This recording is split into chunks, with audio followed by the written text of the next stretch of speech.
Pourquoi? Parce que c'est le podcast qui répond à tous tes pourquoi. Que ta question soit scientifique, philosophique, métaphysique, farfelue ou complètement à côté de la plaque, parce que il répond. Alors écoute. Pourquoi on tombe malade? Avec l'hiver qui approche, c'est une excellente question. Je vais la poser au docteur Baptiste Pedrazzini, qui est médecin de famille à Échallens. On l'écoute. Alors, il y a plein de choses qui vont faire qu'on va tomber malade. En premier, on peut parler des microbes qui sont dans l'environnement et qui vont entrer dans notre corps et nous rendre malades. Les microbes, ce sont de minuscules bestioles que tu ne peux pas voir à l'œil nu, mais qui peuvent rentrer à l'intérieur de ton corps.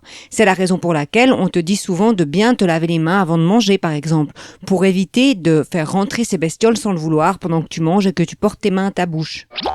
Le contact avec une personne malade, par exemple qui tousse à côté de nous, va faire qu'un virus va entrer dans notre corps et s'accrocher sur les cellules de nos voies aériennes. Les voies aériennes, on les appelle aussi les voies respiratoires. Ce sont au fait ces ouvertures qui te permettent de faire rentrer l'air dans tes poumons. Donc ça commence par le nez, ça peut aussi être la bouche, et puis tous ces tuyaux finalement qui te permettent d'amener l'air dans tes poumons. Les cellules qui ont été infectées, elles vont réagir en alertant notre système immunitaire qui va arriver à l'endroit de l'affection, un peu comme des pompiers qui vont éteindre un feu. Dans le cas d'un rhume, le système immunitaire il va créer de l'inflammation qui va être responsable de notre nez bouché et les glandes du nez elles vont générer du mucus, La morve. donc le rhume, qui va capturer et éliminer les virus. À part les virus et les bactéries, il y a plein d'autres choses qui peuvent faire qu'on va tomber malade. Nos gènes, ils vont faire qu'on va être plus à risque de développer certaines maladies. Bon, les gènes, on en a déjà parlé assez souvent. Ce sont ces petites briques de ta maison que tu as héritées de tes parents. Tu te rappelles? On peut dire que ton papa, c'est une maison, ta maman, c'est une maison, et que chacun d'eux, pour te construire ta maison à toi, ils t'ont donné des briques de leur maison. Et ça donne toi. Notre mode de vie va aussi avoir une grande influence sur notre risque de tomber malade. Par exemple, si on fume ou qu'on boit trop d'alcool, on a plus de risque d'être malade. Mais aussi si on mange pas très bien. Par exemple, que des lasagnes et des pizzas comme Garfield. Mais c'est trop bon. Dans les fruits et les légumes, il y a plein de vitamines et plein d'autres éléments qui sont hyper importants pour être en bonne santé. Notre lieu de vie, il a aussi une importance.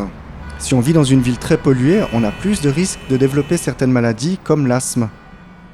L'asthme, c'est une maladie chronique qui touche les poumons des gens. Et ces personnes-là, elles ont de la peine à respirer, elles peuvent être très facilement essoufflées, elles peuvent avoir une respiration qui siffle un peu. Si on vit à la campagne ou proche d'un parc, on va plus aller se promener et puis bouger, c'est hyper important pour être en bonne santé. Pour être en forme, il faut que j'aille jouer dehors et que je mange plein de carottes. Effectivement, pour bien fonctionner, notre système immunitaire, il a besoin qu'on bichonne notre corps. Donc c'est effectivement important de faire de l'activité physique, de bien manger, mais aussi d'éviter d'être trop stressé, et puis il faut dormir suffisamment. Comme ça, notre corps, il sera content, il arrivera bien mieux à se protéger des maladies. Parce que, un podcast d'Ise Terola, soutenu par l'association Graines de Savoir, qui propose des contenus pour enfants et ados curieux. Si tu as une question pour un prochain épisode, tu peux l'envoyer à parcequelepodcast@gmail.com. À bientôt avec la réponse.